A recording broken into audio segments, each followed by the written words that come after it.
Hello and welcome everyone to the Difference Maker Show. I'm Lynn Sanders, your host, and we have a very special guest for you today. Our guest is a longtime friend of mine, Reverend Clyde Brooks, the founder and chairman of the Illinois Commission on Diversity and Human Relations, referred to as ICDHR, and a personal friend and colleague of the late Dr. Martin Luther King. For 56 years, Reverend Brooks has been organizing an annual Dr. King Remembrance Dinner. This is the 56th year coming up, the final time of doing this event. And I wanted to capture the stories of Reverend Clyde Brooks because he is a legacy unto himself. Our program today is going to be entitled The Leader Behind the Legacy, and it's with great pride and excitement that I welcome Reverend Clyde Brooks. Thank you, Welcome Lynn. to our Thank you. show. It's good to join you. It's great having you here. So, Clyde, we've known each other for decades, and I love hearing your stories. Can you share the story of how you got interested in diversity, equity, inclusion, and how you met Dr. King? Well, years ago, I worked for the YMCA, and I was assigned to kind of be Dr. King's gopher. I was to pick he and Coretta, his wife, and take them back and forth between the airport and their home on the west side of Chicago. As we all remember, that was the beginning of the Chicago Civil Rights Movement, where Dr. King was determined to change conditions in housing. In those days, the city of Chicago was a far more segregated area. Blacks lived on the west side primarily in rundown housing. And so Dr. King moved into, with his family, one of those rundown apartments to demonstrate the need for affordable and fair and just housing. Now, that was my initial contact with him, and it continued to grow afterwards to the point that I worked with him in the Chicago Civil Rights Movement. I went on to become a member of the national board of the Southern Christian Leadership Conference, which was the only organization led by Dr. King during his life. And I went on to work with him on the Selma to Montgomery and the Poor People's Campaign. As you know, he was killed before the Poor People's Campaign got started, but I was in on the planning. Wow. Um, am I What was it talking like? too much? No, you're doing talking great. I would like to ask you if we're just tracing your work with him and your friendship and your gopher work, what was it like? Did you realize what a significant leader he was at the time, and what was it like being around him? Well, no, I can't say I realized the way I should have. I was just out of college. I was young. I didn't know up from down. And it was a kind of experience that grew. And then as it grew, I understood where I was and who I was with. And that enlightened me. I can remember the day that Dr. King was killed. I was driving my car down the Dan Ryan, about 43rd Street, and I had my car radio on, and it was announced that that made me to realize who I had been with and the significance of that. And so that was one of the shockers of my life. And that probably motivated you to do something Oh yeah, to that keep his motivated memory me. alive. That's when I turned, as we say in the black culture, from a Negro to a black, meaning inspired, motivated, determined, and it Right. went on uh, to affect my life and what I have been devoted to for many, many Right. years. I don't know anyone who has been as dedicated as you. And I want to capture just even one story before he passed away. Like, what was it like hearing him speak?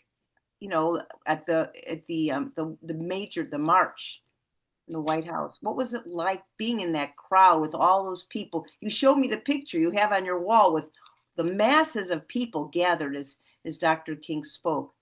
Just It, give us a feeling of what that was like. enlightening, eye-opening, uh, gave you a feeling of determination. And when he got us singing, music was a key part of the civil rights movement. Can't take it anymore. I'm fired up.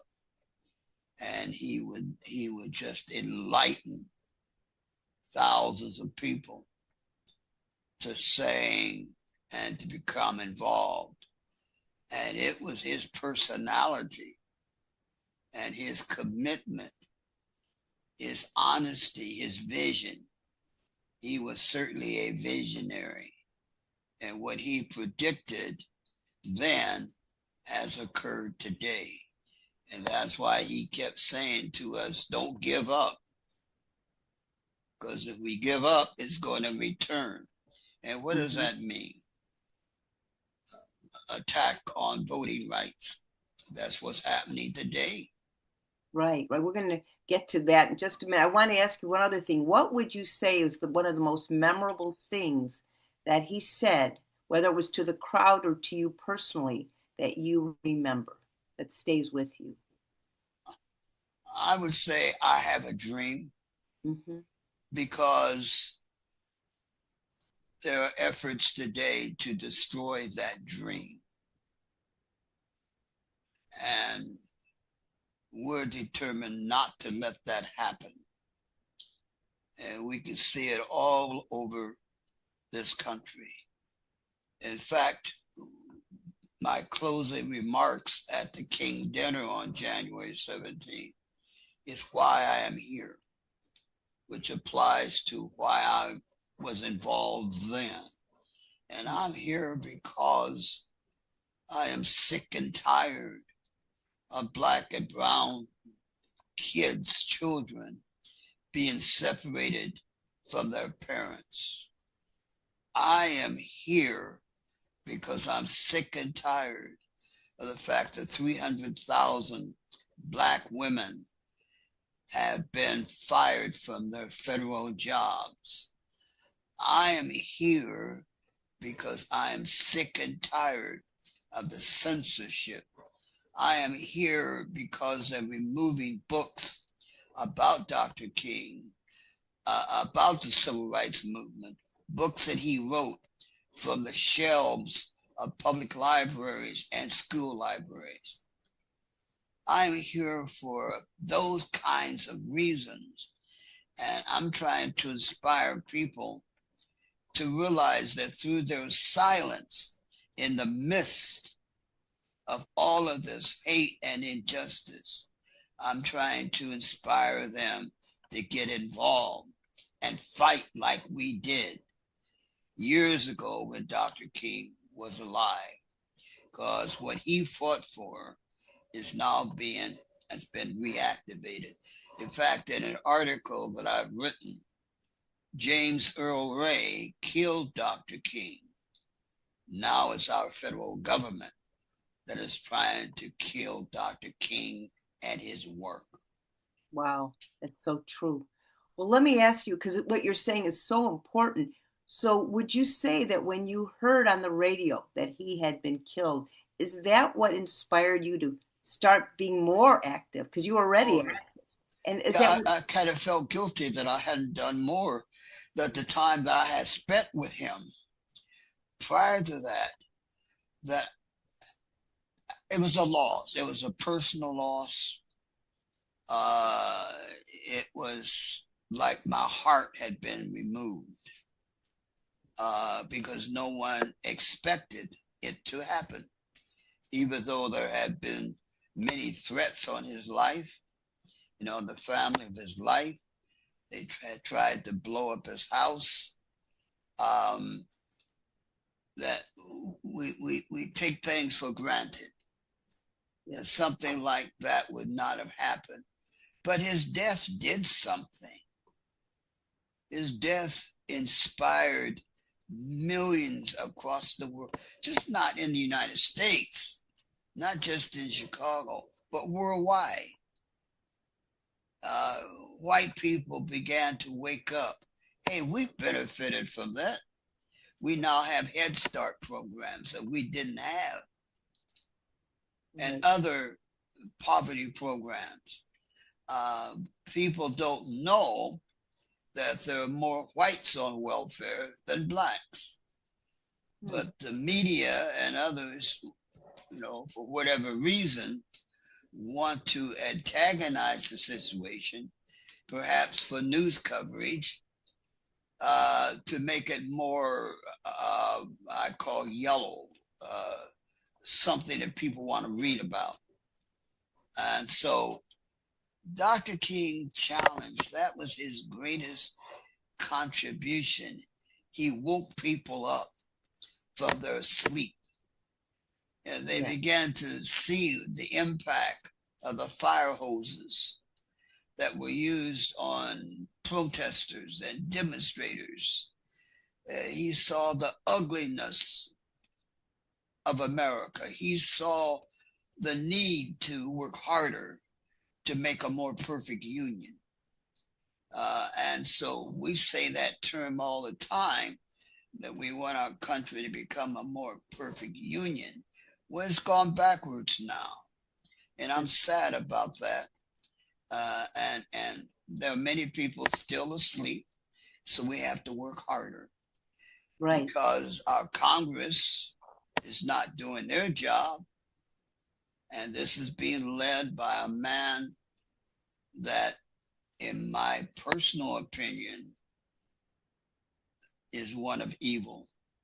Yeah. Well, let's focus on what you're doing, because we can go down that road, but I want to focus on the good, because more people need to know about the Illinois Commission on Diversity and Human Relations, what you've done. I saw your walls when I visited you last year, filled with plaques and awards and pictures. But more than that, what you're doing is you're inspiring people to take action. You're not just resting back on your laurels. So what started you from creating these dinners, and were they a result of your trainings, and how did you decide to do this every year for 56 years? Lynn, the Chicago the Daily Herald, not Chicago, but the Daily Herald, was very kind to me because they asked me that question. Okay. And my answer appeared on the cover of the Daily Herald. They put me in a chair similar to a chair that I'm sitting to now. And they asked me, Reverend Brooks, why? Why are you still involved at your age? And I used the two words, I'm just trying. And that was the headlines above my photo. That I'm just trying to make a difference in my short life. And I'm trying to inspire others. And that is what I'm trying to do through the annual King Remembrance Dinner. Trying to educate. My Lord, there's a need for education. Not just the formal education, which has really contributed to the hate and discrimination that we have today. Little Black Sambo versus Dick and Jane, Tarzan, Jungle Jim, painting Black people as animals, as less than human. And so I have just tried in my years. I just turned 90 years of age. And I've been involved in a long time. So the King Dinner is designed to educate and to inform and to inspire. And we have brought to Chicago an array of outstanding speakers, even President Ronald Reagan. Yes. Muhammad Ali. Most of the mayors from the city of Atlanta, where Dr. King got his start and lived and preached, most of them have been speakers. I could go on and on. We've had governors and mayors and legislators. I don't believe there has been any other organization like the Illinois Commission on Diversity and Human Relations who has brought to the community as a community service the array of speakers. And I want to say to you, Lynn, no local suburban government has even offered 1 penny to help us. Really? Their attendance may be the mayor, but they don't bring anybody with them. That's so sad. You even had Reverend schools, only 2 or 3 participate. Really? The churches, I could name them on one hand. Well, let's focus for a moment because we need to get more involvement. You told me that Reverend Jesse Jackson came. I think he came more than once, but he came and he brought twice.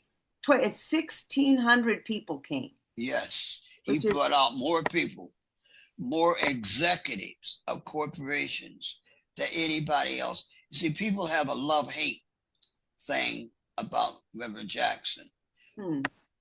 Those who don't like him, who accuse him of hogging the media, they can't wait to meet him. Huh. Amazing. What was it like having him there? Was it we had maybe 75 executives of corporations. I'm talking about vice presidents, senior vice presidents, presidents. And they were all in an area sitting in chairs because we were going to honor them. And so Reverend Jackson was our speaker. And so we lined them up and Reverend Jackson gave them a plaque. And they were so happy and pleased and the cameras were flashing. They were inspired, at least for a minute. But I think out of all of that, people never forgot their experiences with Reverend Jackson. As you know, who is very, very ill today. I'm sorry to hear that. So to answer your question, that's my legacy, that in my life, I tried to make a little difference through education, because they're not getting educated, our citizens, in school and in churches. The churches in the suburbs, I don't hear a connection between the Bible and the currency of God and the currency of the day. Like love thy neighbor as thyself. Well, how does that relate to the day? As opposed to telling the congregation about their experiences during their vacation and those things. We're not teaching the word as Dr. King warned us to do. Dr. King came from the church. His father was of the church. His movement was of the church. But a lot of folks in this country saw him as a communist, as a troublemaker, because he said, love your neighbor as thyself. Treat people right. Don't just look at their skin color, look at the content of their character. Well, right. And he did bring people together of all different backgrounds. He did. The Jewish faith, the Christian faith. He did. I don't know. In fact, he'll tell you there's a similar experience between the Jewish experience and the Black experience. Yes. Actually, the founding rabbi of my congregation, Hakafa, Rabbi Marks, actually marched with Dr. King.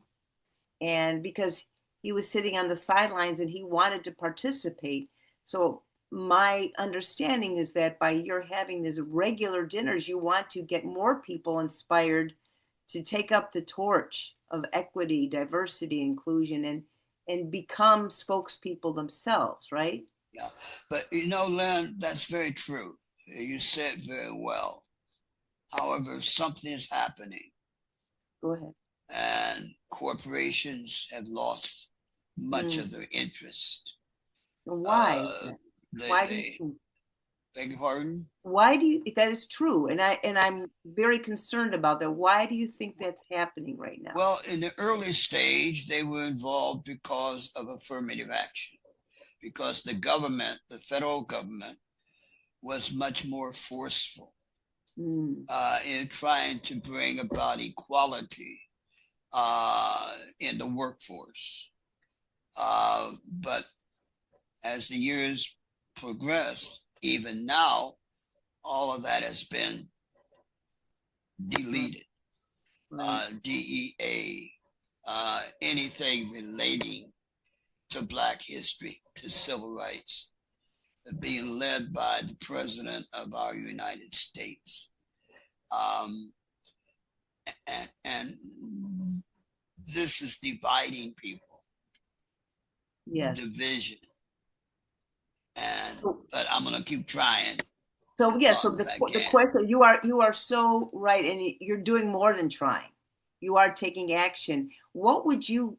What are you? I'd like to talk for just at least a few minutes about the upcoming 56 Remembrance Dinner because you have a very special speaker and great entertainment. Can you tell us what you are planning for this year on January 17th? Yes, it has been a very difficult year, extremely difficult. But yes, we have our theme is uh, creative maladjustment, and and that was taken from a speech made by Dr. King, which simply means there are things that I will never adjust myself to, that I will never accept. I will never accept segregation. I will never accept hatred. And so that's the body of the theme.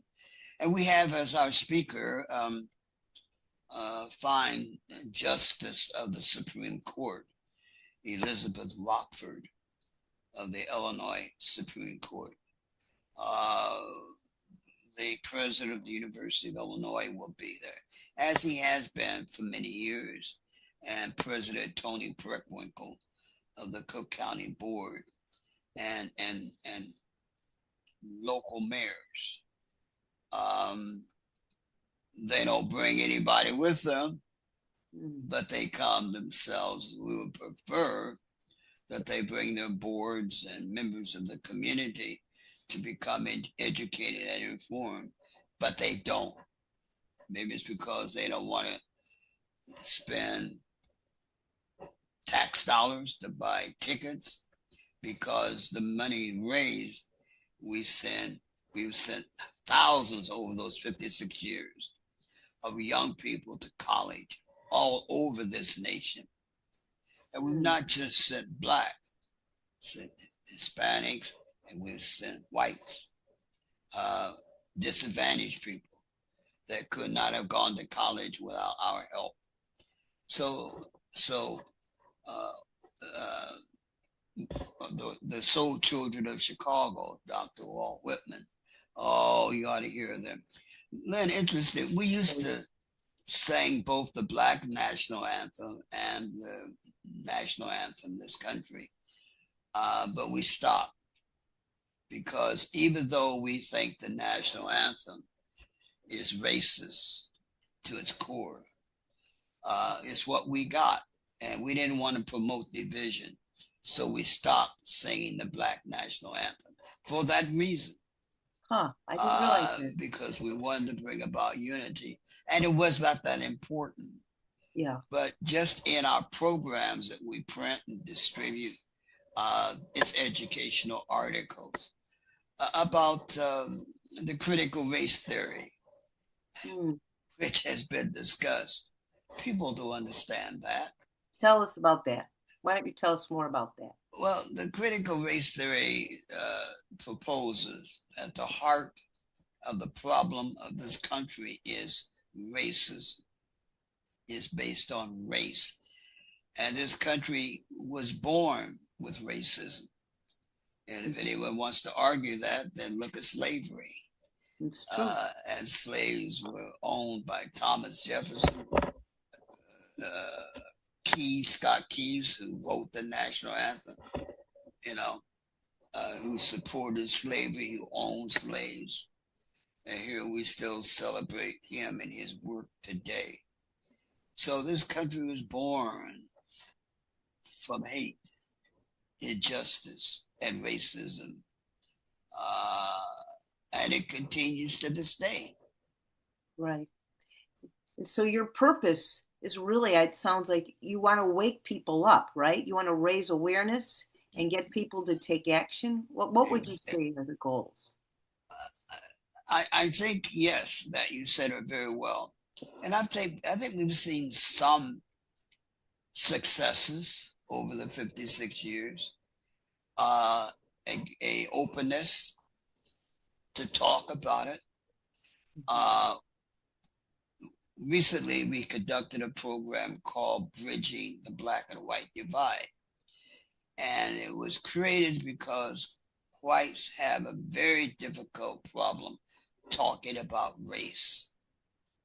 And so the project was designed to try to change that. And it went over a period of 5 years.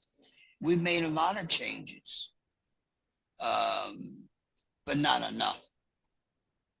Without enough. I think there's been changes in housing.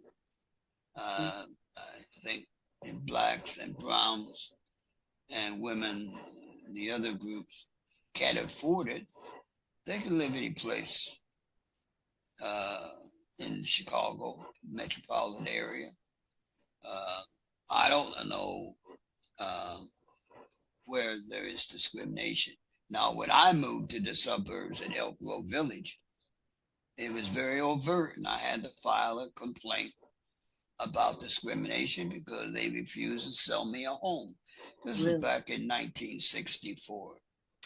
But since then, and I'm proud to say I was part of it, we've broken down those barriers, and you can see it.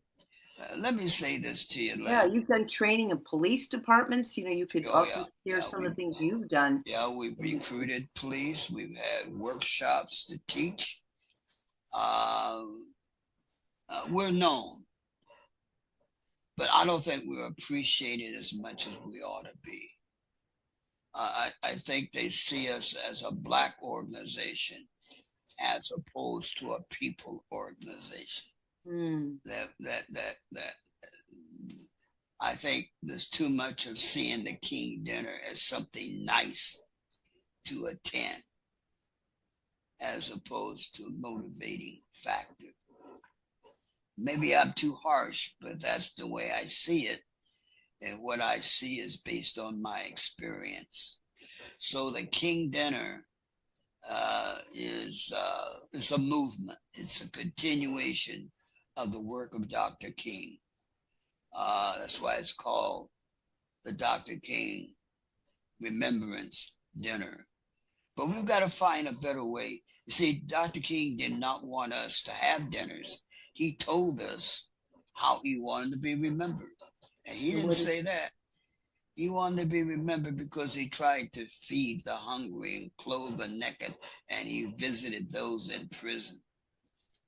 And he told us don't talk about his Nobel Peace Prize and all the awards that he won and the schools that he graduated from. He said that's not important. Just tell somebody that I tried to help my fellow man. And so we're trying to educate folks, and it's not over, Lynn. It's really just beginning. Yeah. Well, and old timers like me and others, there are a few of us left that worked with Dr. King. I can't think of more than 2 or 3 in the Chicago metropolitan area who worked with me. and Dr. King. We're just dying off, moving So away. that's why I want to capture these stories, Clyde. So, in fact, could you share any story with a fellow colleague of yours who worked with Dr. King? Are there any stories that you can remember that made an impression on you? Yeah, I Maybe. mean, just to sit and talk with, like Dr. John Borg. He's white, by the way, a white minister. Just to sit down and reflect, or to he spends a lot of time, as I do, visiting schools and churches, educating and answering questions, the same questions you're asking me. Like, Reverend Brooks, what was Dr. King like? Mm-hmm. Uh, uh, uh, but all that's being destroyed, Lynn. That's being destroyed and made to look like it's evil. Well, that's why we have to speak up. I mean, That's what that's we why have to we speak all up. have to do that. And we need people like you, Lynn. And I want to commend you Thank for the work that you do and the time that you devote. You certainly are a member of King's Army. you. You may Thank not you. be given that title, but you are. And you're working to ensure that the legacy of Dr. King continues. And I appreciate you for all that you do. Well, I appreciate you. I wonder what happens next, because you can't do this forever, obviously. What happens after the 56th Dr. King Remembrance Dinner? Do you have something in Dr. mind? Lynn, that's my answer is a sad one. I don't take a salary. Give me a few peanuts for help out on expenses, but even a lot of my expenses come from my pocket. The plan was for my daughter, Miss Yeah. Cheryl, to be my successor because she was motivated. Because you ask the average person, see, in my days, early days, the civil rights movements was started by volunteers, and it continues with those volunteers. A lot of those people left the civil rights movement and went to the women's movement, which is still civil rights, Mhm. but the focus on racial minorities. And so we've been losing experienced people. But the plan was for my Cheryl, my daughter, to take over. She had worked with me. She was motivated. She had the knowledge. And her reason was we tried to find others, but they want money. So how much money? Well, a lot of people have inflated picture of their worth. So how much does the job pay? Well, I need $100,000. I need $90,000.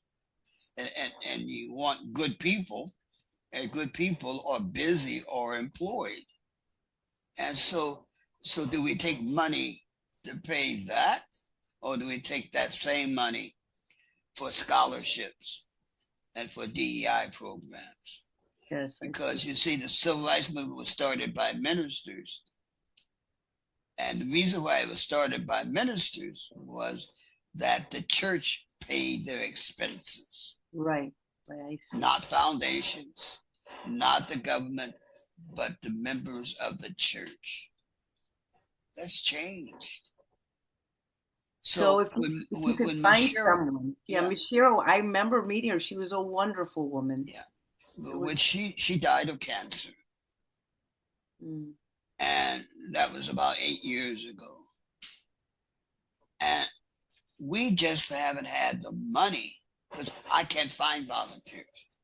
Oh Lord, I've searched for people to lead this movement. But the interest and dedication, much of it has been lost. well, Rep Clyde, I'm an optimist. And that's why we're here talking right now, because I feel that our people out there who just need to hear your words. So I'm going to put it out to our audience, whoever hears this, that if you're interested in picking up the torch and moving this movement forward, to get in touch with you, because you are a legacy unto yourself and you're shining a light on Dr. King and all his values. And obviously, our world needs more people like you. We all do. And I have to give a shout out to my congregation, Hakafa, with Rabbi Bruce Elder, who will be giving the benediction at your Remembrance Dinner, that our temple is based on taking action, social justice. And I know there are other congregations who feel the same way, and I certainly believe churches feel the same.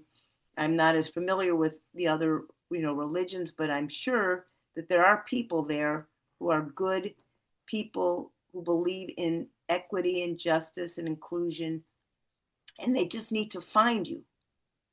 And so I'm inviting everyone here to connect with Reverend Clyde Brooks. Go to the website, icdhr.org. You can get tickets, you can be a sponsor, you can get tables, and you can connect with Reverend Brooks to learn more of how you can make a difference. I feel it's so important because our country is right now, our values are at stake. Lynn, what I'm saying about the dinner coming up on January 17th Yes. is to attend, to make a statement, not a verbal statement, but your very presence, a statement for democracy, a statement in support of the work of Dr. King. I mean, many people cannot march and protest because they have jobs and families. But one thing they can do is take 2 hours of their time to come to the Dr. King Remembrance Dinner on January 17th as a statement of their commitment. And if they're not willing to do that, then how do we Then they can be a sponsor for tickets. yes, Because or there they are can people, donate, or yes, they make can a donation. sponsor somebody else. There's a lot of things we can do if we're motivated. Exactly. But we're going backwards, Lynn, and I'm sorry to sound so pessimistic, that where too many people see it as a nice thing to attend. Right. They don't know. But we're not going to give up. And I don't know who will succeed me, whether it will die or someone will step up to the plate. But I'm like my mom, who's was in the kitchen on Thanksgiving cooking all day. And I said, Mom, come on, sit down, eat with us. And she would say, Son, I've been in the kitchen all day. I'm tired. You all go ahead. And that's kind of where I'm at. I've been in the kitchen, working, tired. I know. And someone needs to step up because everything is ending. DEA is ending. Censorship is beginning. The books of Dr. King are being destroyed and deleted. Will be led by evil. Well, we each still have the opportunity to speak up. We're still here. We're still on this earth plane for a reason. And so I feel like Anna Frank, whose book sold millions of copies, and she wrote her diary in the midst of people killing Jews. She was hiding, and she said she still believes in the goodness of people. And at heart, I think there are many, many more good people out there who want to make a difference. And that's why we're talking, to get more people to take action and to let them know about what you're doing. Yeah, the issue is morality and immorality. And I'm really, as a minister, I have great expectations of the church. And so when my church folks hear the words faith without works is dead. Going to church and singing in the choir and Really the best faith. But without works, doing something, Right. it's dead. I didn't say that. The Bible, God, Jesus said that. So we got our work cut out there, because what's happening is being led by some churches, being supported by some churches. And I don't get it. So we're I just don't going to get it focus how on, we can stand and see little babies being separated from their parents, some being locked up in detention centers, kids. And I we go know, to church singing songs. it's, Jesus had no church. so, but Clyde, so let's look at it this way. It's horrific, but yet at the same time, we can also step up and say, what can we do? And I'm saying to you and to everyone listening, we can choose what we want to focus our attention on. And Jane Goodall said something that always stays with me, that we all make a difference and we get to choose what kind of difference we want to make. So I say, I understand there's so much negativity, so much abusiveness, and just terrible things happening. But I want to take this time to focus on what we can do, because we can't change other people. We only can change ourselves. So I'm saying to everyone listening, listen to what Clyde has to say of what you can do.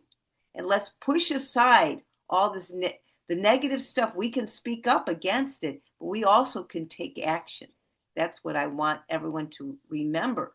And I'd like you to say something positive of what you would like people to do to take action so they can keep that in their mind and make a difference. So, Speak up. When you hear evil and see evil, say something. Don't just go, is that a shame? Get involved in something. Now, we have some models and examples. I am delighted with the activity around the immigrants, the protests and the demonstrations, and all the people of all races fighting against oppression and what's happening. It seems like, Lynn, we need a negative to get involvement. So do well, we need more negatives? I don't know. People don't I get hope not. they don't get turned on with positives. When Well, there's a problem, people rally. No problem, people are silent. So the question is, do we need more negatives? To, a negative points the picture, puts the spotlight on the problem. It's in the media, it's in the newspapers, on social media. If I didn't know that, I'm gonna get it. I'm going downtown where that protest meeting is being held. So that's where we are. okay, so you're saying let's all speak up Speak and up, get and also involved with something.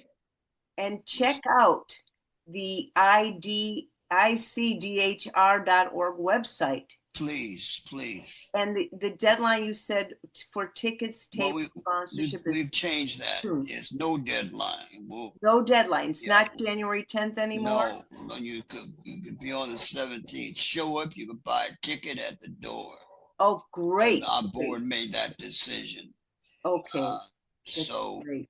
uh, we have to give a guarantee, Right, a so number. So that's the issue. So that's why we focus on a date before the 17th, because 5 days before the 17th, we have to give the venue a number, and that right, determines cost. right. And you have meals. You're Yeah. providing dinners for people. Oh yeah. Yeah. It's a. I think it's a world class event. It is a world class. And I think there's a message, and people learn. But after they learn, we have to get them to act, because just learning without acting upon what you learn is faith without works is dead. So take action. That's what you're Yes, saying. take action and don't be afraid to do it. People are afraid, and rightfully so. People are afraid to speak up. Ministers don't speak up as they should because they're afraid of irritating members of the congregation and losing money. That's what's supported by a survey of how people saw it. So there's always reasons why mayors, even though more mayors like Mayor Johnston of Chicago, he speaks up, but many of our mayors here in the suburbs do not Mm-hmm. on these issues because they're afraid of the voters. Right, I understand that. And so there's always something that forces people to keep their mouth locked. But we've got to find the key Exactly. to open those mouths. For example, the King Dinner and all of our programs over 56 years, we have it, and we've asked municipalities, look, we are a community service. Don't look at us, Black. We're a community service. They won't fund us. They have over 56 years outside of one where we did some hiring. And then we had difficulty getting our money. They haven't given one red nickel. They haven't offered. All right. Well, Reverend Brooks, we are going to focus on people taking action right now because those are the people who are listening to this program, have stayed with us.